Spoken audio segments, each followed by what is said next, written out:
അസ്സലാമു അലൈക്കും വറഹ്മത്തുള്ളാഹി.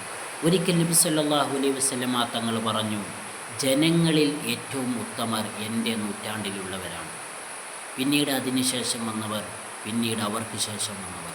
ഇത് മഹത്തായ ഒരു ഹദീസാണ്. നബി സല്ലല്ലാഹു അലൈഹി വസല്ലമ തങ്ങളെ നേരിൽ കണ്ട് നബി തങ്ങളുടെ സാമീപ്യം കരസ്ഥമാക്കി നബി തങ്ങളുടെ സ്വഭാവ സവിശേഷതകൾ മനസ്സിലാക്കിക്കൊണ്ട് ജീവിച്ച മഹത്തുക്കളായ സ്വഹാബാക്കളാണ് ജനങ്ങളിൽ വെച്ച് ഏറ്റവും ഉത്തമർ. അവർ ഇസ്ലാമിന് വേണ്ടി അനേകം ത്യാഗങ്ങൾ സഹിച്ചു. ഇസ്ലാമിന് വേണ്ടി ശത്രുക്കളിൽ നിന്ന് പ്രയാസങ്ങൾ സഹിച്ചു, പരിഹാസങ്ങൾ സഹിച്ചു. എന്നാൽ വിശുദ്ധ ഇസ്ലാമിന് വേണ്ടി ധാരാളം ത്യാഗങ്ങൾ അവർ സഹിച്ചിട്ടുണ്ട്. അതുകൊണ്ട് തന്നെ ജനങ്ങളിൽ വെച്ച് ഏറ്റവും ഉത്തമർ എന്ന് പറയുന്നത് സ്വഹാബാക്കളാണ്. പിന്നീട് സ്വഹാബാക്കൾക്ക് ശേഷം വന്ന താബിഈകളാണ്.